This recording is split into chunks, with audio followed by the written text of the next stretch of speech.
co-creating a new reality We together. thank you for this co-creation, which also gives us pleasure. Excuse me. What I'd like to ask today is I've been working on my core beliefs and getting in touch with a lot of beliefs that, quite frankly, I didn't even know were buried in there. It's all right. Well, congratulations on your discovery. very exciting. Yes. And As we have said, excitement, in a sense, is one of the things that will actually allow you, because it is a complete kit, organizing principle, and driving engine. If you act on your excitement, it will allow these things to come up, the things that are hidden, the things you have suppressed, the things you don't know about in your unconscious mind. It will allow them to bubble to the surface so that they can be dealt with, so that they can be integrated. So congratulations on allowing the idea of acting on your excitement to help you discover these things within you that can thus then expand your understanding of who and what you are. Thank you. I find that it's been accelerating quite quickly, actually. And that's one of my questions, is my joy and my passion has been for quite some time is forming that third world, that third reality where we can interact freely together. Yes, sir. And working on in my meditations, and lately when I do the meditation, I've been working with the Essassani Sirius Earth Triad connection. Yes. And I've been having some great results with it, but one of the things that I've been experiencing is I feel like I'm going up into the light, expanding, and then I start feeling very, very sick, have to come out of the meditation. Yes. And these beliefs are coming up. I'm getting beliefs coming up, so I'm not sure if I have some belief about what I'm actually doing, or No. What you are experiencing, as we said, is that the excitement is lifting you up to a certain level of vibration where you're becoming more sensitive to the fact that you may have beliefs and vibrations within you that are out of alignment.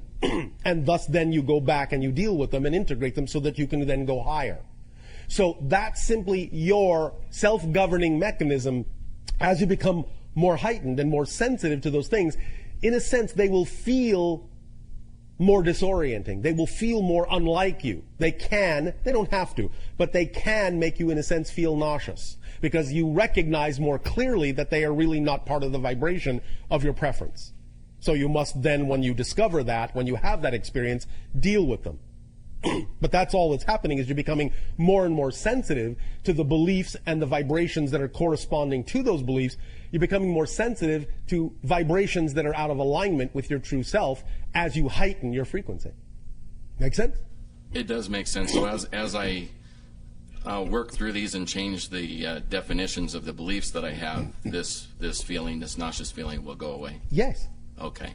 As you integrate them, there will no longer be an out of alignment frequency, and thus as you come into alignment, that will transform that experience, that sensation. Thank you, Bashar. Thank you.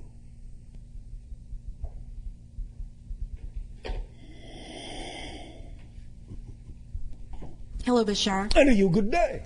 I'm very excited to be here. Oh, we are very excited that you are there. Thank you. My question is, what is the best way to really get to the bottom of my negative belief, why my manifestation is not coming into fruition? I believe we have just discussed all of that. Is there a question I can ask myself? Is there a state I can put myself in? Question. What would I have to believe is true about myself and my relationship to this situation in order to be experiencing the emotion that I am, in order to be experiencing the fear that I have? What would I have to believe is true? What would I have to believe is true? Yes.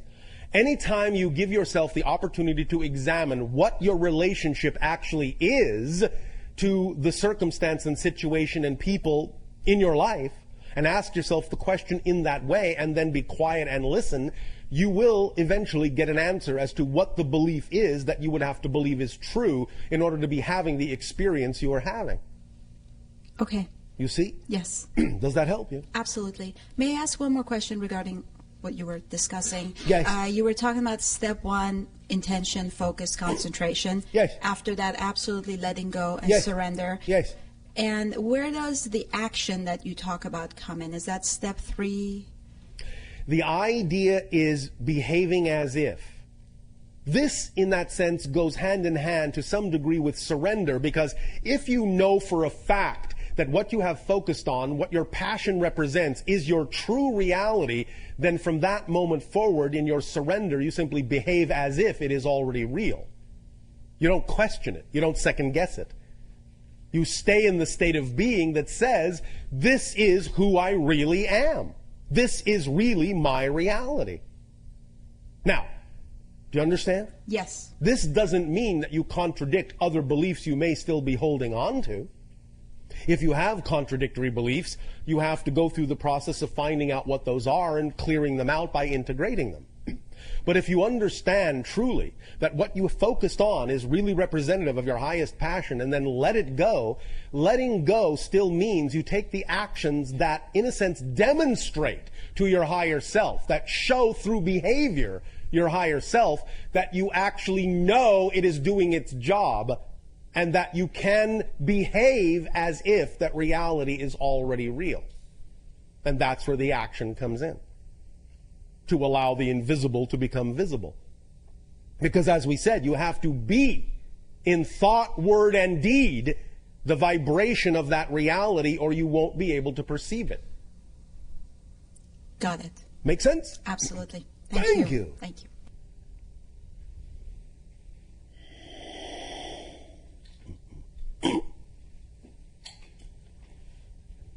Greetings, Bashar. And a you good day.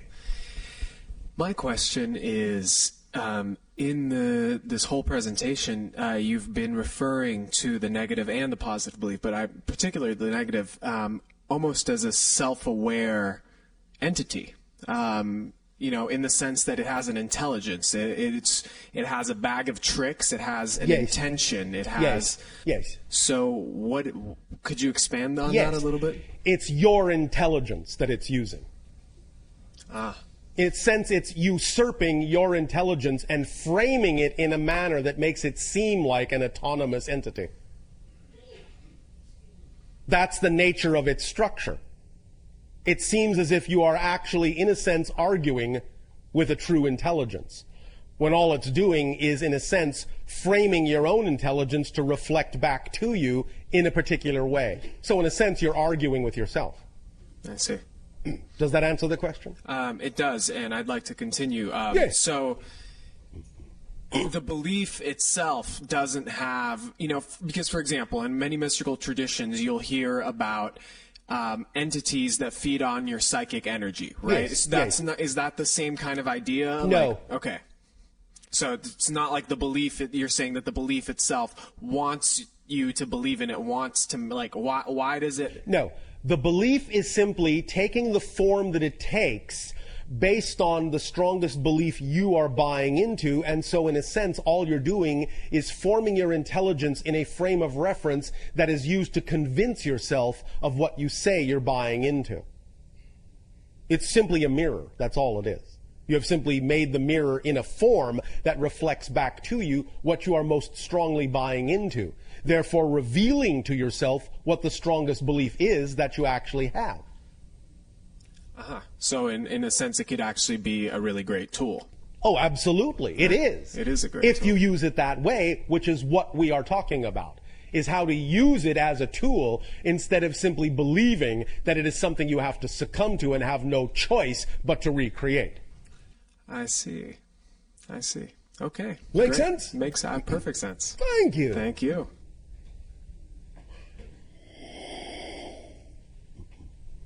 Hello, Bashar. And a you good day. How do I use this to, we talked about positive beliefs and negative beliefs. How about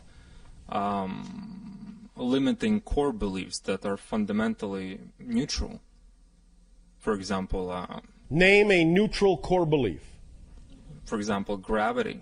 Yes. It doesn't really make me feel positive or negative. It's just there that creates my experience. It's part of your collective agreement. Yes. And so, what are you asking? Can I alter that? It is possible, but you have to examine the degree of probability as to whether or not it's relevant in your life. But there is just example. For example, there's certain other limiting beliefs that I would love but to. the same criteria still goes. Anything is possible. It is even possible to change the idea of a core agreement with a collective consciousness.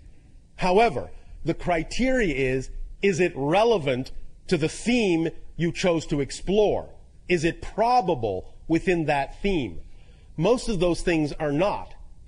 And many times people on your planet go looking to change certain things they actually don't need to change. And one of the reasons they go looking to change those things is because they've actually bought into a negative belief that says that if they don't change that thing, then they're not actually doing what it is they actually prefer to do.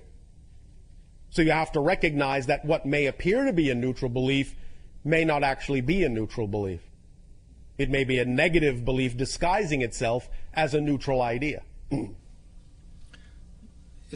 For me, it was more about I have the abilities, certain abilities, but I cannot fully use them because of the. But many of these things will come naturally as you simply act on your highest joy, because your highest excitement is the highest vibration you can express in your physical reality. Therefore, the highest vibration you can express in your physical reality will allow whatever malleability, whatever flexibility, whatever changes need to happen to have the greatest probable potential of happening. So all you have to do is act to the best of your ability purely on your highest joy to gain the ability to do all the things that you are, in a sense, referring to. You don't necessarily always have to specifically target those things as if they are representative of a higher plane of spirituality in your attempt to do them. Does that make sense? Yes, definitely. Does that answer the question? Yes, thank you. Thank you. Many times, before we go on, many times, the way in which certain so-called spiritual tenets are taught on your planet actually have many negative beliefs attached to them. So the idea, for example, that moving away from the physical world is a more spiritual thing to do might work for some people, but that does not mean it's a generally true thing for everyone. And sometimes one of the most spiritual things you can do is really get a full handle on living your physical life to the fullest. This is why the Zen monks say that if you want true enlightenment, chop wood and carry water. If you do those acts purely in the moment, just those simple physical things done purely, living in the moment, without care, concern, without removing yourself from the present, will actually be acts of great spirituality. Never assume that physical reality is less spiritual than non-physical reality. It isn't. Doing it well is a spiritual act. Do continue. Hello? And to you, good day. Yes. Can I ask something? Speak up so that all may hear you. Louder. I'm Japanese. Yes.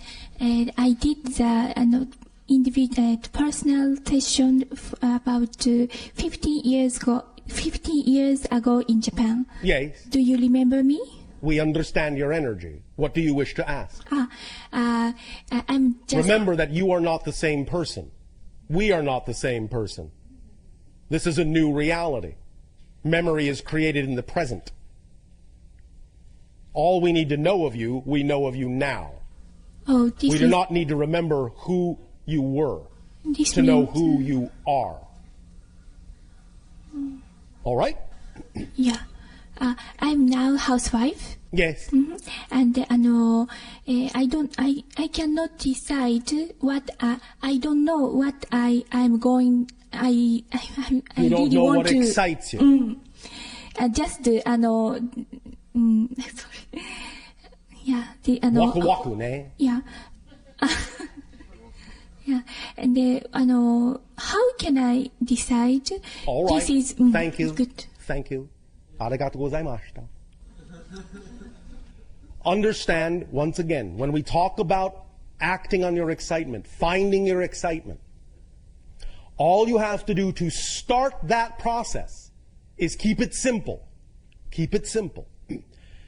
Every day, there are options that you can choose from. Yes? Of things to do. Yes? Yes? Yes. There are many options you have every day. All you have to do every day is look at what the options are that you can choose to do, that you can choose to act on, and just choose the one that's most exciting. Acting on your excitement doesn't mean it has to be the most exciting thing you will ever do in your life. It just means what's the most exciting thing you can do right now out of the things you are able to act on. So if you wake up in the morning and you say, all right, I am very excited about staying in bed. I am very excited about getting out of bed. I am very excited about going shopping, or I'm very excited about talking to a friend, or whatever it is, whatever the options are. I can do this today, I can do this today, I can do this today. Which one is more exciting? All you have to do at that moment is act on the one for that moment that's most exciting without any assumption that it's going to lead to anything specific. Just act on it to the best of your ability. Take it as far as you can. When you have taken it as far as you can, in that next moment, you will look and say, all right, what are the next options I have? Which one of those options is most exciting to me at this moment? When you decide which one is most exciting, act on that one. Do that as far as you can. That's all you have to do, step by step, little bit at a time, to allow your excitement to build and expand into bigger and bigger opportunities for bigger and bigger excitement. So that's one way you can do it. You can start small, just by picking whatever is immediately exciting. For example, you had many options available to you today of things you could do. You chose to come to this seminar, yes? Did you choose to come because it was exciting? Yes? Yes. Well, then, you see, you're already doing it. You're already choosing your excitement. It's as simple as that.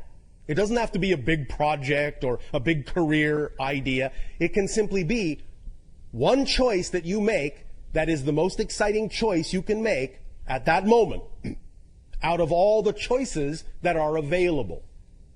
That's how you begin. わかりますか? はい、はい、わかります。Does that help you? Yes, but I cannot continue the very exciting things. Yes, you can. I just told you how. I just told you how. Listen again. All you have to do is simply choose whatever excites you at the moment and take it as far as you can. You don't have to expect that it will continue in that direction. When it does not continue, look around for the next thing that excites you and act on that. When that does not continue, look around for the next thing that excites you and act on that. Following the excitement is what's important, not the assumption that that thing must continue. That's a negative assumption. Do you understand? Yes. Does that help you? Yes. Thank you. Thank you very much.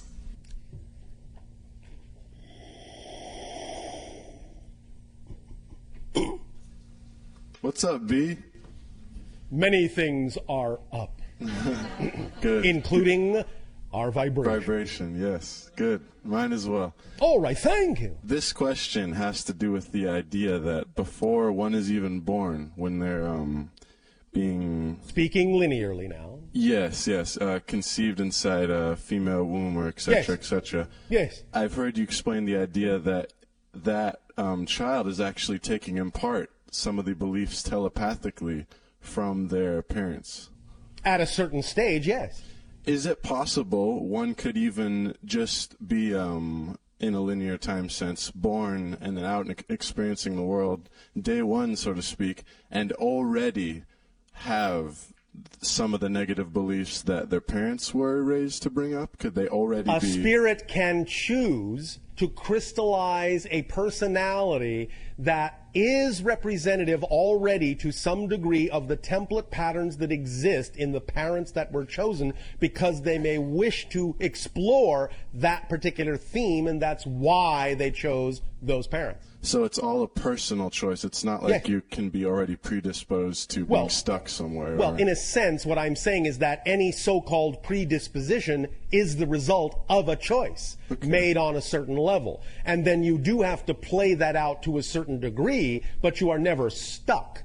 One of the main reasons for choosing some of those kinds of apparently limiting themes, especially in this day and age on your planet, is to actually transform that limitation to a point where you know you're not stuck in the pattern that you chose. Would it be ultimate full circle to discover that aspect about yourself, maybe even identify that it comes from a parent, and then help that parent out with that belief? That can be one way as well, although that's not always necessarily needed. It depends upon a case-by-case basis as to what the theme is that you're exploring, and whether or not the parent, in a sense, has agreed to play that particular part as well. Yeah. But yes, it can happen that way. You can offer an opportunity for others that may already or still be experimenting with a particular theme. You may offer them a choice. They may or may not take it, but certainly you can offer them a choice based on what it is you have learned.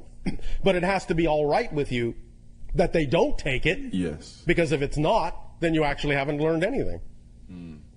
And then a question that just came up in the last second. Yes. The idea of certain generations of beings having certain characteristics. My generation, per se. Yes. I'm 20 years old in our time.